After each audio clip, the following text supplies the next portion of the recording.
하나님의 말씀은 사도행전 26장 20절입니다. 다 같이 합독합니다. 먼저 다메섹과 예루살렘에 있는 사람과 유대의 온 땅과 이방인에게까지 회개하고 하나님께로 돌아와서 회개에 합당한 일을 하라 전함으로. 아멘. 사도행전입니다. 사도행전은 누가 기록했을까요? 네, 사도행전은 누가 기록했냐면 누가가 기록했습니다. 예수님이 태어나서 죽으시고 부활하시고 성천하시기까지 이를 기록한 책이 누가복음이죠. 그리고 이어서 이제 예수님이 부활 성천하시고 난 이후에 제자들이 어떻게 일을 했는가 라는 것을 기록한 것이 사도행전입니다. 그래서 예수님이 뽑아신 12명의 제자, 그들이 사도였고 그 사도들이 복음을 어떻게 전했는지, 행동하면서 전도를 어떻게 했는지를 적은 행전, 사도행전이 바로 오늘 우리가 읽은 이 사도행전인 겁니다.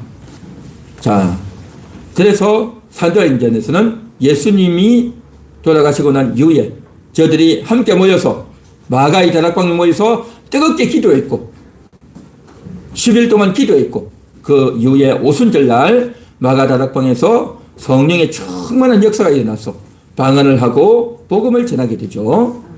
그리고 나아가서 12사도들이 복음을 전하는 겁니다. 그렇게 복음을 전하다가 이제 예루살렘에서 다른 지역까지 가고 복음을 전하죠. 그러다가 이제 복음을 전하는데 그 복음 전하는 중에 예수 복음 전하는 걸 너무너무 싫어하는 사람이 있어요.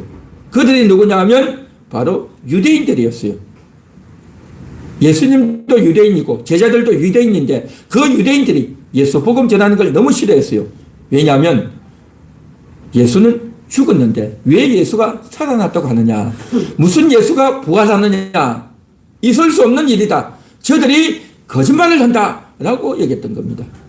그런데 예수 믿는 제자들은 진짜잖아요. 참말이잖아요. 그런데 이것이 크게 부딪힘이 됐어요. 그래서 유대인들 중에 저 사람들이 거짓말쟁이다, 저 자들을 살려둘 수 없다 해가지고 화가 나가지고 참을 수 없다 해서 분개해서 사람들을 데려가서 저들을 체포하고 끌어다가 감옥에 가두는 일을 한 사람이 있었어요. 그 사람이 누구냐 하면 사울. 나중에 이름이 바울로 바뀌죠. 그래서 멀리까지 가는 겁니다. 다메섹은 어디냐면 남유다, 북이스라엘 저 북단에 올라가면 아람 나라의 아수르 나라에 있는 수도가 다메섹입니다. 오늘날은 다마스커스라고 부르죠. 그 다메섹에 가는 거죠. 그곳에 가서 예수 믿는 자를 체포하려고 갔습니다. 그런데 갑자기 하늘에서 소리가 나는 겁니다. 사울아, 사울아, 네가 어찌하여 나를 박해하느냐. 그 소리가 들리는 겁니다. 깜짝 놀랐죠. 아니, 어디서 소리가 들리지? 누가 내 이름을 부르지? 보니까 아무도 없는데 하늘에서 나는 소리예요. 사울아, 사울아, 네가 어찌하여 나를 박해하느냐. 그 이야기를 듣고 사울이 충격을 받고 땅에 엎드려지는 겁니다. 그러면서 이렇게 이야기하는 겁니다. 주여, 누구십니까? 주님은 누구십니까? 내 이름을 부르시는 분 주님은 누구십니까? 하고 불러요. 그러니까 또 이렇게 대답합니다. 나는 네가 박해하는 나사렛 예수라. 그렇게 말을 하는 겁니다. 충격을 받았어요. 나사렛 예수는 죽었는데, 십자가에서 죽고 이제는 끝났는데 그 예수가 살아있다는 거죠. 살아있어서 자기에게 이야기를 하고 있고, 또한 내가 예수를 박해한다라고 말을 하면서 어찌하여 나를 박해하느냐라고 말을 하고 있으니 너무 충격을 받았던 겁니다. 충격을 받고 멘붕이 오는 거죠. 요즘식으로 말하면 멘붕이 온 거죠. 야, 이게 어떻게 된 거야? 예수가 죽었잖아. 죽은 줄 알았는데 어떻게 저렇게 말을 하지? 말을 하는 거 보니까 죽은 것이 아니네? 살아있네? 그렇게 충격을 받고, 그러면서 나는 예수의 제자들을 잡아 가뒀는데 어떻게 예수를 박해한다고 하지? 이게 어떻게 된 거지? 그러면서 그렇구나, 저들 속에 예수가 있는 거구나. 저 제자들 속에 예수가 있는구나를 깨달으면서 돌이키고 회개하게 되는 겁니다. 그러면서 사울이 자기 이름을 사울에서 바울로 바꾸고 이제 돌변하는 겁니다. 돌변해서 여태까지는 예수를 죽여야 된다, 예수 믿는 자들을 잡아가둬야 된다 하던 자들이 이제는 예수가 살아있다, 그 이야기를 하게 되는 거죠. 내가 예수의 소리를 들었다 그러면서 또 이야기하고 다니는 거죠. 완전히 사람이 돌변한 거죠. 돌변해서 그렇게 해서 그가 바뀌어지고 이제 어떻게 합니까? 성경을 다시 읽고 구약 성경을 모세오경, 창세기, 출애굽기, 레위기, 민수기, 신명기를 다시 읽고 또 역사서, 사무엘서, 열왕기, 상하서, 역대 상하서를 또 다시 다 읽으면서 시편을 다시 읽으면서 성경에 기록한 하나님이 보내주시겠다고 했던 그 약속했던 그 메시아에 대한 이야기를 다시 쫙 찾아서 다 읽는 겁니다. 그렇게 정리하면서 그렇구나 메시아가 온다 했는데 어떻게 온다고 다 적혀 있는데 그것을 몰랐구나. 눈이 가려서 성경을 읽으면서 그동안 몰랐고 깨닫지 못했구나.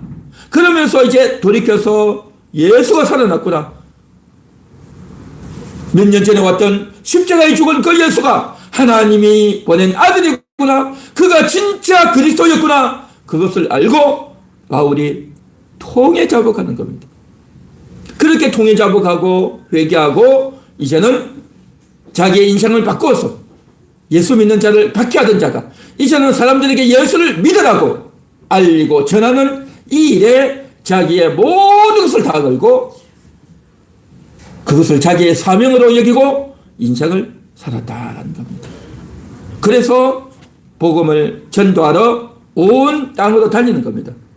그래서 자기가 있던 그 다메섹에서 또 주변에 있던 이제 유대 지역으로 또한 그가 이제는 이스라엘 사람들, 유대인들 뿐만 아니라 이방인들, 다른 나라 지역에까지 온 아시아 지역을 다니면서 요즘 같으면 차도 있고 교통수단이 있겠지만 옛날에는 그런 게 없잖아요. 그냥 걸어가는 거예요. 걸어다니면서 산길도 가고 어려움도 많고 힘도 들고 또 그리 하려면 먹을 것이 어디 있겠습니까? 돈이 어디 있겠습니까? 그런데도 찾아가는 겁니다. 그렇게 가서 복음을 전하고 복음을 전했던 겁니다. 그래서 몇 년 동안 다니다가 이제 바울이 어디로 가느냐면 이제 우리 유대인들에게 우리 동족에게 좀 복음을 전하면 좋겠다 해서 예루살렘으로 가는 거죠. 예루살렘으로 가서 유대인들에게 복음을 전하려고 했는데 그만 그곳에서 유대인들이 소동을 피우고 난리를 치는 바람에 왜 난리를 쳤느냐? 저 사울이 이방인을 성전에 데렸다라고 하는 겁니다. 이게 충격적인 일이었단 말이죠. 여러분 성전을 자세히 보면 아시겠지만 그 성전 중에 이방인의 뜰이 있어요. 그래서 이방인의 뜰은요, 이방인들이 들어갈 수 있는 지역이 있어요. 그래서 맨 안에 지성소, 그 다음에 성소, 그 다음에 이제 이방인의 뜰이 있어요. 그러니까 이방인들이 들어올 수 있는 영역이 딱 정해져 있어요. 이방인들이 들어오는 지역, 유대인들이 들어가는 지역 딱 정해져 있어요. 그런데 이방인이 들어올 수 있는 지역에 이방인이 들어온 거예요. 그런데 사람들이 그 이방인이 성전에 들어갔다. 어떻게 이방인이 성전에 들어올 수 있느냐? 왜 바울이 이방인을 성전에 들어올 수 있느냐? 그렇게 열변을 토하면서 오해를 한 거죠. 오해를 한 겁니다. 그래서 성경에도 보면 이방인들은 성전에 들어오지 못하게 돼 있어요. 그러나 이방인이라도 와서 기도할 수 있는 구역이 있어요. 이방인의 구역이 있는데 이방인의 구역에 들어온 건데 성전에 들어온 걸로 누가 악의적인 소문을 냈고 그것이 유대인들에게 쫙 퍼지면서 저 바울이 이제는 이방인까지 성전에 끌어들이는구나. 저런 자는 살려줄 수 없다. 그렇게 된 겁니다. 그래서 바울을 죽이려고 한 겁니다. 그래서 온 유대인들이 시위를 하고 데모를 하고 그를 잡으려고 막 온 유대인들이 막 수백 명이 막 몰려온 수천 명이 몰려오는 겁니다. 그렇게 해가지고 바울은 도망을 가고 또 저는 잡으러 오려고 하고 저 꼭대기로 도망가고 그런 지경이 되어 있는 거예요. 지금 그런 지경이 되어 있다 보니까 그때 당시 요즘으로 말하면 경찰이 바로 로마 군대가 경비를 서고 있었어요. 그 경비를 서고 있던 천부장이 1000명의 군사를 거느리는 사람이 천부장이죠. 그 전부장이 군사를 이끌고 가서 저들을 딱 정리하는 거죠. 그래서 바울은 잡히지 않는 겁니다. 만일에 잡혔다면요, 저들은 바울을 정말 죽였을 거예요. 유대인들은요, 정말 잔혹해요. 그래서 잡히지 않고 그러고 있다가 이제 많은 과정을 거쳐서 이제는 재판을 하게 되는데, 그러는 와중에 이제 누구에게 갔느냐? 아그리파 왕, 유대의 왕이었어요. 유대인의 왕. 그 유대인의 왕인 아그리파 왕이 그 바울을 좀 보고 싶다 해서 바울을 보는 겁니다. 그래서 이제 바울을 불러가지고 바울의 이야기를 한번 들어보자 해서 듣는데, 이 기회를, 깨알 같은 기회를 바울이 또 놓치지 않고 또 이야기하는 겁니다. 그래서 26장 20절의 말씀이 바로 그 말씀이다 말이죠. 그래서 내가 다메섹과 예루살렘에 있는 사람과 유대 땅에 있는 사람과 이방인에게까지 가서 사람들에게 회개하고 하나님께로 돌아와서 회개에 합당한 일을 하라. 그렇게 내가 전했다는 거죠. 자, 26장 20절이죠. 26장 21절을 한번 보십시오. 21절, 유대인들이 회개에 합당한 일을 하라 전함으로, 21절, 유대인들이 성전에서 나를 잡아 죽이고자 하였으나, 그러니까 그 말을 했는데 유대인들이 나를 잡아 죽이려고 했다는 거죠. 그래서 내가 지금 갇혀가지고 이곳에 있는 것이고, 그래서 아그리파 왕 당신을 만나고 있는 것이요 라고 이야기하는 겁니다. 자, 그러면 바울이 이렇게 말할 수 있겠죠. 유대인들이 나를 죽이려고 해서 내가 이곳에 왔습니다. 나는 억울합니다. 나는 잘못이 없어요 라고 말을 할 수도 있겠는데, 그렇게 말을 하지 않고 어떻게 말합니까? 하나님께로 돌아와서 회개에 합당한 일을 하라 전함으로 나를 죽이려고 했다라고 이야기하는 겁니다. 핵심을 이야기하고 있어요. 이게 뭐겠습니까? 하나님께로 돌아오라고 하는데, 하나님께로 돌아와서 회개에 합당한 일을 하라고 했는데 유대인들이 그것을 싫어했다는 거죠. 유대인들은 이 말을 싫어했던 겁니다. 이 말을 왜 그랬을까요? 왜 싫어했을까요? 하나님께 돌아오는 게 좋은 말이잖아요. 그런데 유대인들은요, 우리가 왜 하나님께로 돌아가냐? 우리는 하나님 안에 잘 있어. 하나님 잘 믿고 있단 말이야. 우리는 율법도 잘 지키고 성경도 잘 읽고 하나님 잘 믿고 있는데 뭐 하나님께 돌아가는 거야? 그렇게 생각하는 거죠. 그런데 바울은 너희들은 하나님께 돌아와야 된다고 하는 겁니다. 왜 그럴까요? 왜 그럴까요? 이게 핵심이에요. 하나님께서는 하나님의 독생자 예수님을, 하나님의 아들을 이 세상에 보내셨다. 그 아들이 바로 예수다. 그 예수가 바로 그리스도이다. 그것을 믿으라는 거죠. 이것이 바로 하나님께 돌아오는 거다 말이죠. 하나님이 아들을 보내셨는데 이 아들 예수가 그리스도다는 것을 받아들이는 것, 그 아들 예수를 믿고 영접하는 것, 이게 바로 하나님께로 돌아오는 거다 말이죠. 그런데 유대인들은 우리 하나님 잘 믿고 있어. 저 예수는 하나님 아들 아니야. 우리는 이 하나님 잘 믿고 있어 라고 생각하는 겁니다. 그러니까 하나님에 대한 생각이 너무 다른 거예요. 유대인들은 예수는 하나님의 아들이 아니야. 우리는 하나님 잘 믿고 있어. 하늘에 계신 하나님만, 성부 하나님만 하나님이야. 예수는 하나님이 아니야. 성령님은 하나님이 아니야. 그렇게 생각했던 겁니다. 그래서 이 차이가 굉장히 큰 차이예요. 그래서 바울을 죽이려고 했단 말이죠. 여러분, 오늘을 살아가는 사람들도 마찬가지입니다. 제가 몇 주 전에 그런 이야기 했죠? 우리가 하나님을 믿는데 우리가 믿는 이 하나님이 누구냐 하는 겁니다. 한국에도, 중국에도, 일본에도, 미국에도, 각 나라마다, 아프리카에도 다 자기의 신들이 다 있어요. 그래도 우리 하늘 옛날에 보면 하느님, 하늘님, 한울님, 용왕님, 산신령 해가지고 온갖 신이 다 있잖아요. 그 신들에게 빌고 제사 드리고 사고 없게 하시고 돈 잘 벌게 하시고 새해 우리 소원을 이루게 하시고 막 기도하잖아요. 태양을 보고 기도하고 달을 보고 기도하고 각 나라마다 다 그런 신들이 있단 말이죠. 그러니까 모든 사람들이, 모든 나라, 모든 민족들이 믿는 그 신, 자기가 생각하는 그 신은 누구냐? 하나님이 아니다 말이죠. 우리가 믿는 그 신, 내가 알고 있는 그 신, 그 하나님이 누구냐를 알아야 되는 겁니다. 무조건 하나님 하면 불교 다니는 사람도 하나님 그렇게 하잖아요. 그렇죠? 교회 안 다니는 사람들도 하나님 그렇게 한단 말이죠. 탈북하던 사람들도 어려워지니까 하나님 제발 좀 도와주셔야 한다. 하나님 누군지도 몰라. 그러니까 너무 어려우니까, 너무 간절하니까, 내가 죽기 싫어서 내가 살아남아야 되니까 제발 하나님 살려달라고 기도하잖아요. 하나님 누군지도 몰라요. 그러니까 이와 같이 이 세상 사람들은 그렇게 다 기도한단 말이죠. 그러나 우리가 신앙생활을 하면서 하나님이 누군지를 바로 알아야 되는 겁니다. 그 하나님은 바로 여호와이시고, 그 하나님은 우리에게 언약하셨고, 그 하나님은 우리에게 말씀하시는 하나님. 할렐루야. 그 하나님을 바르게 알고 믿어야 되는 겁니다. 그런데 유대인들은 하나님을 오해했던 겁니다. 하나님을 잘 몰랐단 말이죠. 자기들은 하나님을 잘 모르고 있으면서도 하나님을 안다라고 착각하고 있었던 것이고, 바울은 성경을 통해 깨달으면서 예수를 보내신 하나님이 진짜 하나님이다, 참 하나님이다 알았단 말이죠. 그래서 바울이 유대인들이 죽이려고 해서 갇히게 되었고, 갇혀있는 상태에서 아그리파 왕에게 또 이렇게 신문을 받고 있는 그런 중이단 말이죠. 그 와중에서 내가 억울합니다, 나는 잘못이 없습니다, 그런 이야기 하는 것이 아니라, 내가 이곳에 왜 잡힌 줄 아십니까? 회개하고 하나님께로 돌아와서 회개에 합당한 일을 하라 전하는데 유대인이 나를 죽이려고 했습니다. 이 말을 왜 하겠어요? 이 이야기는 유대인들도 들어야 되고 이방인들도 들어야 되고 아그리파 왕 당신도 들어야 됩니다.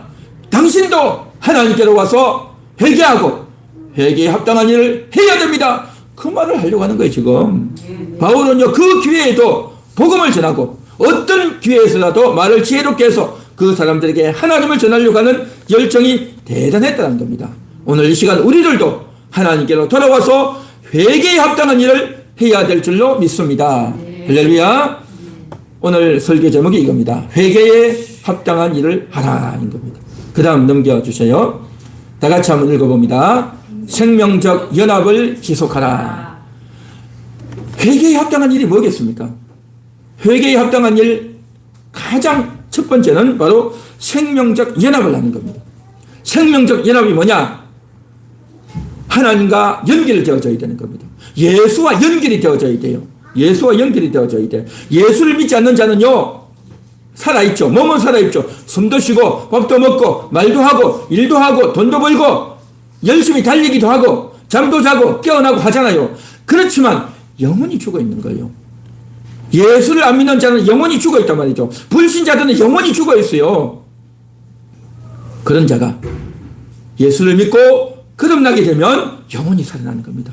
하나님을 찾게 되고 하나님을 의지하게 되고 하나님께 예배하게 되고 할렐루야. 그러면서 영혼이 살아나는 겁니다. 영혼이 살아난다는 말은 뭐냐? 하나님께 반응할 줄 아는 자, 하나님께 반응해서 하나님께 기도하고 하나님 말씀을 듣고 하나님께로 이끌리고 교회를 가고 싶고 이런 마음이 바로 하나님께 반응하는 것이고 이것이 바로 살아있는 거예요. 여러분 자석이 가면 어떻습니까? 자석이 가면 쇠붙이는 다 달라붙죠. 철의 성분을 가진 쇠붙이는 다 달라붙어요. 그러나 나무나 알루미늄은 달라붙지 않아요. 철의 성분을 가져야 자석에게 딱 달라붙는 겁니다. 하나님이 계신데 그 하나님께로 달라붙을 수 있는 자가 있고 달라붙지 않는 자가 있는 겁니다.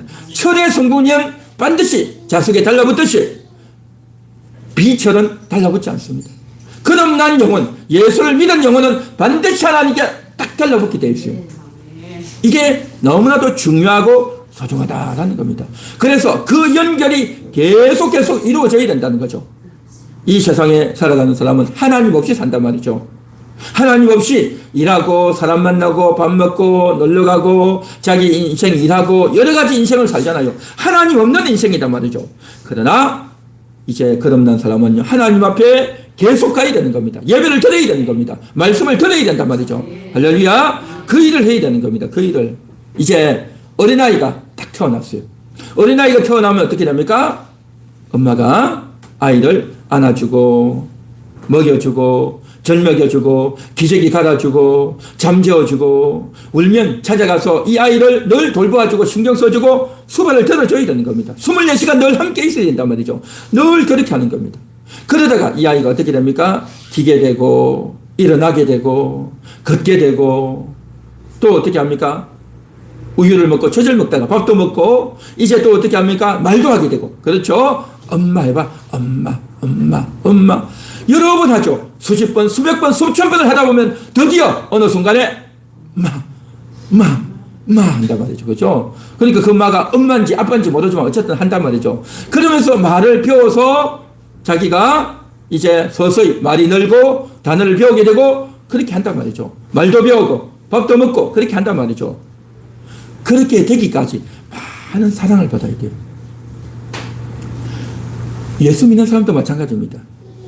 나이가 많아서 성인이 되고 20, 30, 40, 50, 60, 70, 80, 90이 되어도 육체의 나이는 많았지만 영의 나이는 너무 어리단 말이죠. 영의 나이가 자라야 된단 말이죠. 영이 자라야 된단 말이죠. 영이 자라려면 어떻게 해야 되느냐? 어린아이가 엄마의 보호를 받고 사랑과 보호와 관심 가운데서 자라가야 되듯이 하나님 안에서 자라가야 되는 겁니다. 그런데 하나님 안에서 자라가려면 어떻게 해야 되느냐? 교회를 나와야 돼요. 예배를 드려야 되는 겁니다. 하나님 말씀을 들어야 되는 겁니다. 성도들이 서로 사랑하고 대화하면서 여태까지와 전혀 다르게, 여태까지는 그냥 세상에서 만나고 또 그냥 어디서 뭐 세상적인 이야기하고 남 비판하고 어디 가서 돈 많이 벌까 하고 남 흉보고 그런 이야기만 하다가 이제는 하나님 안에서 사랑해주고 축복해주고 기도해주고 위로해주는 그런 것들을 통해서 아, 이런 세상이 있구나. 하나님 말씀이 이렇게 되구나. 그것을 새롭게 듣고 알고 배우고 사랑을 받고 그렇게 살아가야 된단 말이죠. 할렐루야. 그런데 그렇게 할 기회를 얻지 못한 거예요. 어쩌다가 예수를 믿고 구원을 받았지만 주일날 교회를 안 나오는 거죠. 한 달에 한 번도 제대로 못 나오고 1년에 한 번 나올까 말까 하고 교회를 안 나온 지가 5년 10년이 되고 그러면 어떻게 되겠습니까? 사랑을 못 받은 거예요. 하나님 사랑을 받아본 적도 없고 말씀을 들어본 적도 없는 겁니다. 그런데 육신의 생각은 흔해요. 육신의 생각, 인간의 생각은 흔한 겁니다. 내 바빠서 못 가요. 내 다른 사람 만나야 돼요. 내 약속이 있어요. 그러면서 온갖 핑계와 이유를 대면서 교회를 안 나간단 말이죠. 하나님의 말씀을 못 들으니 육체의 나이는 많아졌지만 영의 나이는 너무 어린 겁니다. 마치 어린아이를 낳아가지고 다른 데 가다 버린 아이처럼 고아처럼 부모의 사랑을 받지 못하고 있는 그러한 상태로 살아가는 사람들이 너무 많단 말이죠.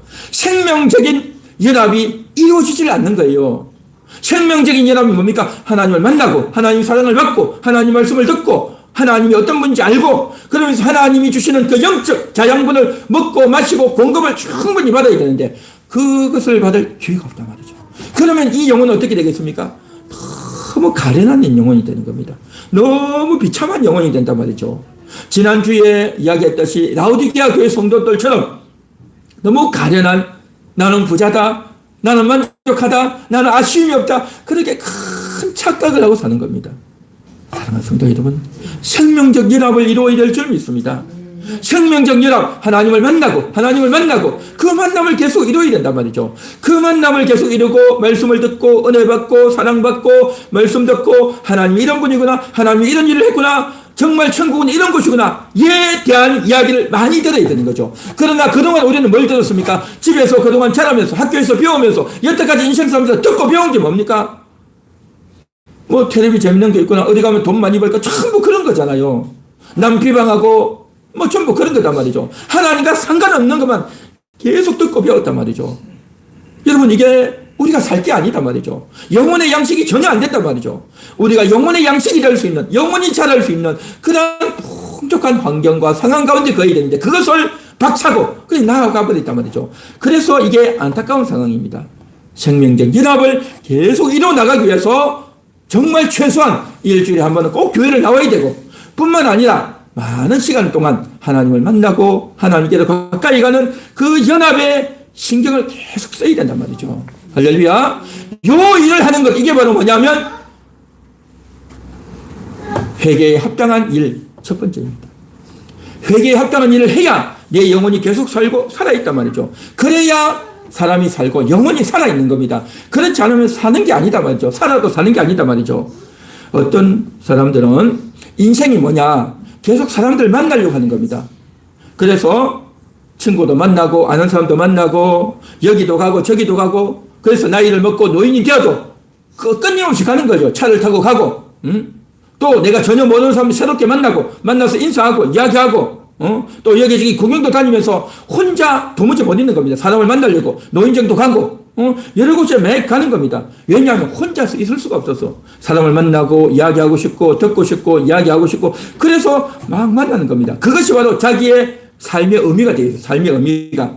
내 인생의 의미가 사람을 만나고 이야기해야 내가 살아있는 것 같다 해서 거기에 집중하는 겁니다. 온 마음을 기울여요. 이게 바로 뭐냐? 내 생명이 거기에 달려있다라고 해서 하는 거다 말이죠. 그런데 정말 그것이 생명적 연합이 될 수 있을까요? 또 어떤 사람은 돈이 있어야 되는 겁니다. 돈이 있어야 내가 이제 자녀손들 오면 용돈도 주고 또 어디 가도 내가 필요하면 뭘 살 수도 있는데 돈이 없으면 어떻게 하냐 말이죠. 내가 돈을 벌 수 있을 때는 돈을 벌지만 돈을 못 벌 때는 자녀들에게 계속 돈을 요구하는 겁니다. 내 돈도 없어가지고 되겠냐? 내가 품위 유지를 할 수 있겠느냐? 내가 어디 가려면 또 부조도 내고 어디 가면 누구에게 선물도 좀 하고 어디 가면 또 차비도 필요한데 내가 돈 요구 가지고 되겠느냐? 해서 계속 돈을 요구하는 겁니다. 그 돈이 있어야 뭔가 하잖아요. 그죠? 이 세상 살면서 돈 없으면 아무것도 못 하잖아요. 그러니까 계속 돈 하는 거예요. 돈이 있어야 자기가 살아있다. 돈이 있어야 내 삶의 의미가 있다. 라고 생각을 하는 거예요. 어떤 사람은 사람을 만나는 것이 삶의 의미. 어떤 사람은 돈이 삶의 의미라고 생각하는 거죠. 또 어떤 사람은요, 일을 하려고 하는 겁니다. 밭에 나가서 일을 하고, 또 뭡니까? 닭을 키우고, 또 오리를 키우고, 그 일을 하는 것, 그게 중요한 거죠. 집에 청소를 하려고 하다 청소도 하고, 또 누가 어지를 놓으면 그 막 치우고, 그러면서 뭔가 일을 해야 되는 겁니다. 뭔가 일을 하고 해야 된단 말이죠. 그런데요, 일을 하긴 하는데 내가 그 일을 왜 하는지, 이 일을 왜 하는지 몰라요. 그냥 혼자 있으면 답답하니까 뭐라도 해야 되니까 막 한단 말이죠. 이런 사람들, 그러니까 젊은 사람이든 나이가 많은 사람이든 어떤 사람은 돈 하면서 살고 어떤 사람은 사람 만나고 어떤 사람은 일을 하는데 하지만 뭔가를 내가 혼자서는 재미가 없으니까, 집에만 있으면 재미가 없으니까 인생이 뭐냐, 인생이 낙이 뭐냐, 어떻게 인생을 살아야 되겠냐, 인생의 낙을 모르고 재미를 찾기 위해서 막 한단 말이죠. 이 모든 것들은요, 생명적 연합이 아닙니다. 생명적 연합은 뭐냐? 하나님을 만나야 돼요. 예배를 드려야 되고요, 은혜를 받아야 되고요, 성도들을 만나야 되고요, 목사님을 만나야 되고요, 그러면서 하나님 말씀을 들어야 되고요, 하나님의 은혜에 대한 간증을 듣고 이야기해야 되고요, 그러면서 하나님을 만나야 됩니다. 할렐루야. 그걸 해야 생명적 연합이 되는 겁니다. 그 생명적 연합을 해야 영혼이 살아있고, 그래야 그렇구나, 은혜를 받고, 그래야 행복을 느끼고, 그래야 만족하게 되는 겁니다. 사람은요, 밥만 먹고 사는 게 아니잖아요. 밥만 먹고 사는 게 아니다 말이죠. 그럼 뭘 해야 됩니까? 하나님을 만나야 돼요. 영혼이 하나님을 만나야 영혼이 사는 겁니다. 그래야 행복하고, 그래야 기쁨이 넘치고, 그래야 만족해진단 말이죠. 사람은요, 짐승이 아니잖아요. 짐승들은 그냥 밥만 먹고 사는 거죠. 짐승들은 그냥 풀만 뜯어먹고 밥만 먹고 사는 거죠. 그것들은 그냥 살다가 죽으면 끝이에요. 그러나 사람은요, 하나님을 만나야 돼요. 우리는 영혼이 있기 때문에, 영적인 존재이기 때문에 영원하신 하나님을 만나야, 그 하나님을 닮아가는, 하나님을 만나고 싶은, 하나님과 함께하고 싶은, 하나님과 하나 되고 싶은 그 열망이 우리 모든 인생 속에는 다 있어요. 다 있어요. 그것을 이루어 나가야 되는 겁니다. 할렐루야. 이게 바로 생명적 연합이다 말이죠. 그 생명적 연합을 하기 위해서 어린아이 때는 부모들이 다 해줘요. 그러나 이제는 어떻게 해야 됩니까? 내가 해야 되는 겁니다. 내가 한다는 게 뭐겠습니까? 교회를 가는 일, 사람을 만나는 일, 예배를 드리는 일, 주일날만 오는 것이 아니라 수요일도 오고요, 금요일도 오고요, 내 집에 있는 동안에 성경도 좀 보고요, 유튜브도 좀 보고요, 그러면서 계속 하나님과 만나는 그 만남의 끈을 계속 이어나가야 되는 겁니다. 할렐루야. 생명적 연합을 이루어 나가는 그러한 여러분 되시기를 간절히 축원합니다. 그 다음 넘겨주세요. 다 같이 읽겠습니다.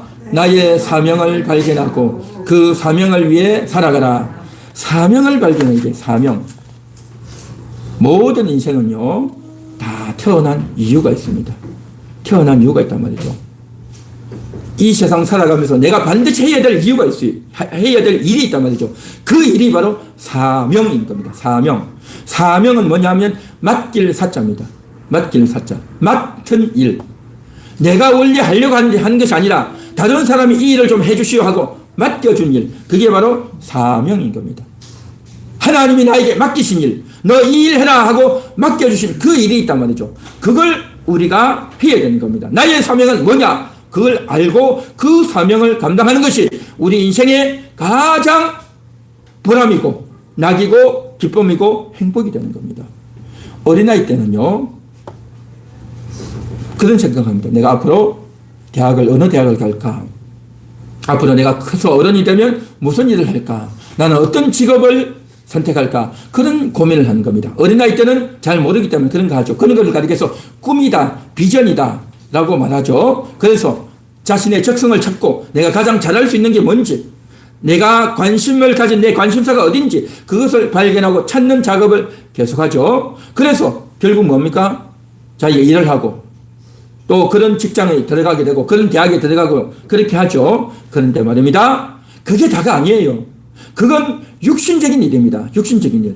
우리에게 정말 중요한 건 뭐냐면 하나님이 나에게 맡기신 일이 뭔가 그걸 알아야 되는 겁니다. 하나님이 나에게 맡기신 일. 하나님이 나에게 주신 사명이 뭐냐 그걸 찾아야 된단 말이죠. 그래서 우리가요 그것을 발견해야 되는 겁니다. 어린아이들도 어떻게 합니까? 학교에서 여러 가지 테스트를 하죠. 적성검사도 하고 또 MBTI 검사도 하고 여러 가지 내가 가장 잘할 수 있는 거 발견하고 그렇게 하죠. 학교에서도 도와주고 또 자기도 하죠. 교회에서도 마찬가지입니다. 내가 하나님 안에서 할 수 있는 일이 뭘까? 그걸 찾아야 되는 겁니다. 그건 대단한 일이 아니에요. 내가 마음을 조금만 들이면 조금만 관심을 가지면 얻을 수 있단 말이죠. 그 일을 찾아서야 됩니다. 여러분의 인생이 살아가는 동안 의미 있는 인생이 되고 하나님이 주신 사명을 감당하는 인생이 되어야 되지 않겠습니까? 그냥 돈 벌고 그냥 주일날 교회만 오고 그렇게 할 게 아니라 내가 할 일을 찾아야 된단 말이죠.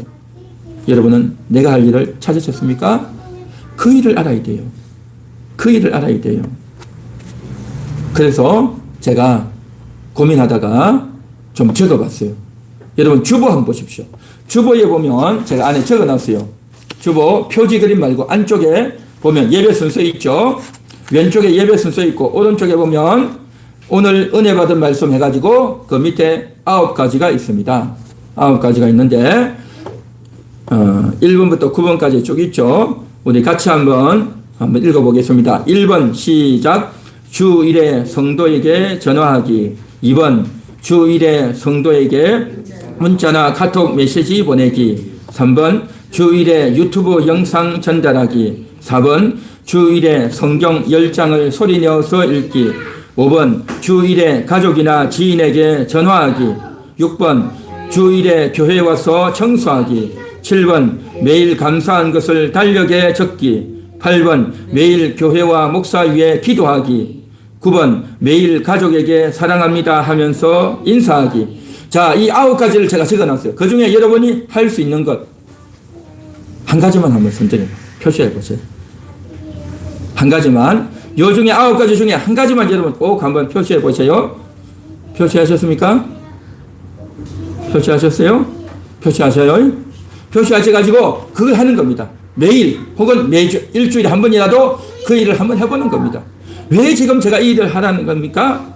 우리는 그동안 그냥 사람 만나고 직장 다니고 뭐 이렇게 인생 살다 보면 하나님 생각을 거의 못하고 산단 말이죠. 그래서 이런 거라도 한번 해보면서 하나님 생각을 하면서 아 내가 이 일이 정말 중요하구나. 이 일이 꼭 필요하구나. 다른 성도에게 전화하고 카톡이나 문자 보내고 유튜브 영상 전달하고 또 성경 읽고 또 전화하고 이런 일들을 하면서 무슨 전화하겠어요? 그냥 단순히 안부를 전하는 것이 아니라 사랑하는 마음을 가지고 간절한 마음을 가지고 전화하고 또 교제하고 하겠죠. 그렇게 하면서 뭡니까? 내 속에서 하나님 말씀이 나오고 그렇게 하면서 내 속에 사랑이 나오고 하나님의 은혜가 나오게 된단 말이죠. 할렐루야. 그 일을 하는 겁니다. 그렇게 하면서 여러분이 그것을 최소한 일주일에 한 번 하셔야 돼요. 최소한 일주일에 한 번씩은 계속 하고 하다 보면 아 이게 정말 꼭 필요하구나. 이게 너무 중요하구나. 그걸 여러분이 깨닫게 된단 말이죠. 그걸 깨닫게 되어서 그렇게 하다 보면 아 내가 앞으로 인생을 이런 일을 하면 좀 살아야 되겠다라는 것이 확 다가올 겁니다. 여러분 이거 제대로 하다 보면요. 한 서너 달 혹은 5, 6개월 하다 보면요. 내가 무슨 일을 하고 살아야 되겠다 하는 것이 다 잡힐 겁니다. 할렐루야. 그래서 이 9가지를 적었으니까 여러분 꼭 하시고 10번 있습니다. 10번은 여러분이 혹시 이거 말고 다른 거 필요한 거 있으면 적으시면 됩니다. 그렇게 해서 여러분이 이제 사명을 발견하는 거예요. 우리는 사명을 발견해야 됩니다. 내가 해야 될 일 알아야 된단 말이죠. 그걸 모르면요, 인생은요, 아무 의미 없는 인생이 되는 겁니다. 교회를 다니면서도, 하나님을 믿으면서도 내가 왜 태어나는지를 모르면 되겠냐 말이죠. 여러분, 우리는 모두가 다 생일을 가지고 있습니다. 생일이 없는 사람은 없죠. 1년에 한 번 생일은 다 있죠. 그때 생일이 되면 어떻게 합니까? 우리 가족이나 또 주변의 사람들이 와서 케이크를 사고 촛불을 붙이고 생일 축하합니다. 노래도 불러주고 그렇게 하죠. 또 혹은 식당에 가서 밥을 먹기도 하고 또 혹은 미역국을 끓여주기도 하고 여러 가지 하죠. 선물도 주고 받기도 하고 하죠. 자, 그런데 말입니다. 그 생일이 1년에 한 번씩 하지만 여러분 그 생일을 수십 번 해왔지 않습니까? 그래가지고 생일 축하받으면 뭐 좋긴 하죠. 나를 축하해 주니까 좋긴 한데 근데 그 밥 먹고 그냥 헤어진단 말이죠. 그렇게 여러 번 하다 보면 생일 끝까지 거면 어릴 때는 안 해주면 서운한 거죠. 이번에 우리 엄마가 우리 아빠가 무슨 선물 줄까 친구들과 자랑하고 싶고 어릴 때는 그런 마음 드는 거죠. 누군가 내 생일을 기억해 주는 것만 해도 좋고 고맙죠. 생일 기억 안 해주면 기분 나쁘고 속상하고 상처받고 하죠. 그런데 어느 순간 자라고 나면요, 그 생일이요, 누가 기억 안 해줘도 여러분 그렇게 서운합니까? 그런 거 없잖아요. 누가 알아주면 좋긴 하지만 안 알아준다고 해서 내가 속상하고 상처받고 그런 건 아니잖아요. 그런데 생일을 우리가 기억하는 이유가 뭐냐 말이죠. 그 생일에 반드시 해야 될 게 있습니다. 내가 왜 태어났나 그걸 알아야 되는 겁니다. 내가 왜 태어났냐 말이죠. 옛날에 그런 노래 한참 있었죠. 생일 축하하면서 왜 태어났니? 그런 노래를 부르는 사람이 있었어요. 왜 태어났니? 그러니까 우스개로 장난 삼아서 하는 이야기지만 그게 메시지가 있어요. 왜 태어났는지를 알아야 되는 겁니다. 여러분은 왜 태어나셨습니까? 그래서 1년에 한 번씩 생일 축하해주고 자녀들이 와서 가족들이 와서 생일 축하해주면 그래 맛있는 거 먹어도 좋다. 그러고만 뭡니까? 그게 뭡니까 이게? 생일 아니라도 맛있는 거 많이 먹잖아요. 그러면 생일이 뭐냐 말이죠. 내가 이 세상에 태어난 이유가 있다는 겁니다. 내가 이 세상에 태어난 것은 하나님이 나를 이 세상에 보내신 거예요. 하나님이 나를 왜 보내셨냐 말이죠. 그걸 알아야 되는 겁니다. 저는 해마다 생일이 되면 내가 왜 태어났는지, 나의 사명이 뭔지 그걸 날마다 새기는 겁니다. 그래 맞아. 내가 이 세상에 태어난 것은 바로 이거야. 내가 이 세상에 태어난 것은 목회 일을 하기 위함이고 하나님이 나를 목회자로 부르셨으니 나는 이 일을 더 잘해야 되겠다. 더 지혜롭게 해야 되겠다. 그 생각을 날마다 다지는 겁니다. 그게 바로 너의 생일의 의미인 거예요. 여러분은 어떻습니까? 여러분은 왜 태어났습니까? 그 생일이 되면 하나님이 나를 이 세상에 보내신 이유가 뭐고 나의 사명이 뭔지를 생각하고 돌이켜봐야 되지 않겠습니까? 할렐루야. 그렇게 되기 위해서 요 9가지를 적어놨으니까 여러분 한번 꼭 해보시기 바랍니다. 그러면서 여러분의 사명을 찾고 여러분의 인생이 의미 있는 인생, 보람 있는 인생이 되어야 된단 말이죠. 뭐 어디 가서 뭐 큰 나라를 위해서 큰 일을 하고 뭐 큰 회사를 하고 뭐 크고 대단한 일을 해야 중요한 게 아니고요. 아주 사소한 일을 해도 그 일을 왜 하느냐가 중요한 겁니다. 그 일을 왜 하느냐가 중요하단 말이죠. 내가 집에서 밥하고 청소하고 빨래하고 그 일만 해도 내가 이 일을 하면서 우리 가족을 돌보고 하나님의 가족들을 돌보고 섬기는 일을 한다라는 그 자부심을 가지고 하나님의 말씀의 의미를 가지고 하면요, 그건 정말 중요한 거예요. 그러나 어디 가서 돈을 많이 벌고 큰 회사를 하고 나라를 위해서 큰 일을 해도 맨날 다른 사람을 억누르고 욕심을 부리고 거짓말을 하고 엉뚱한 짓을 하면요, 아무 쓸모없는 일이에요. 아무 쓸모없는 일. 일이 얼마나 중요하고 대단하고 크고 위대하냐가 중요한 게 아니라 그 일을 통해서 내가 그 일을 왜 하냐가 중요한 겁니다. 왜 하냐? 나는 하나님 위해서 한다. 하나님 말씀을 이루기 위해서 한다. 하나님의 뜻대로 이루기 위해서 한다. 그런 생각을 가지고 한단 말이죠. 그래서 저는 어디를 가도 누구를 만나도 항상 하나님 말씀을 이야기하려고 합니다. 하나님 말씀을 이야기하고 예수 믿는 자라면 하나님 말씀으로 은혜 나누고 또한 하나님을 안 믿는 사람이라고 한다면 내가 믿었던 하나님을 이야기하고 또 상대방에게 복음을 전하고 하나님께로 돌아와서 회개에 합당한 일을 해야 된다는 이야기를 하고 그러면서 저는 대화를 하는 겁니다. 그러니까 믿는 사람, 이 세상의 모든 사람은 믿는 사람이거나 아니면 안 믿는 사람이잖아요. 그러니까 믿는 사람에게는 믿는 사람답게 하고 안 믿는 사람에게는 안 믿는 사람에게 맞는 이야기를 하는 거죠. 그러면서 늘 산단 말이죠. 그리고 무슨 일을 하든지 어디에 있든지 누구를 만나든지 그런 생각을 가지고 딱 사니까요. 정말 추석이 돼도 설이 돼도 누구를 만나도 어디를 가도 늘 그런 것들이 딱 장착이 되어 있는 겁니다. 이게 바로 뭐냐? 보람된 일. 이게 바로 사명을 감당하는 겁니다. 사랑하는 여러분, 나의 사명을 발견하시고 내가 가장 잘할 수 있는 일 찾아서 한번 해보시기 바랍니다. 할렐루야. 그래서 사명은 대단한 게 아니에요. 여러분이 하는 가장 쉬운 일 가지고 하나님의 뜻을 이루면 그것이야말로 사명 감당하는 일이다라는 거죠. 그 다음 보겠습니다. 다 같이 한번 읽겠습니다. 시작. 나의 죄를 끊는 것이 회개에 합당한 삶입니다. 우리가요 인생을 살면서 위대한 일, 큰 일, 목회자가 되고 또 정말 큰 직분을 맡아야 대단한 일이 아니고요. 내가 인생 살면서 모든 인생들은요 다 죄가 있고 부끄러운 것이 있고 연약함이 있습니다. 나의 죄를 발견하고 끊는 것, 이게 가장 중요한 일입니다. 할렐루야. 우리 모든 사람은 다 죄가 있어요. 다 허물이 있단 말이죠. 그걸 우리가 끊어야 되는 겁니다. 오늘도 하나님, 나의 잘못이 있습니다. 나의 정말 잘못된 죄악된 습관이 있는데 주여 이것을 내가 끊기 원합니다. 주여 불쌍히 여겨 주시옵소서. 날마다 그것을 끊기 위해서 힘쓰고 애써야 된단 말이죠. 어떤 사람은 도벽이 있고 어떤 사람은 알코올 중독이 되어 있고 또 어떤 사람은 말을 할 때 남을 비방하고 허를 끊는 사람이 있고 사람마다 다 다양한 단점과 또 죄가 있는 겁니다.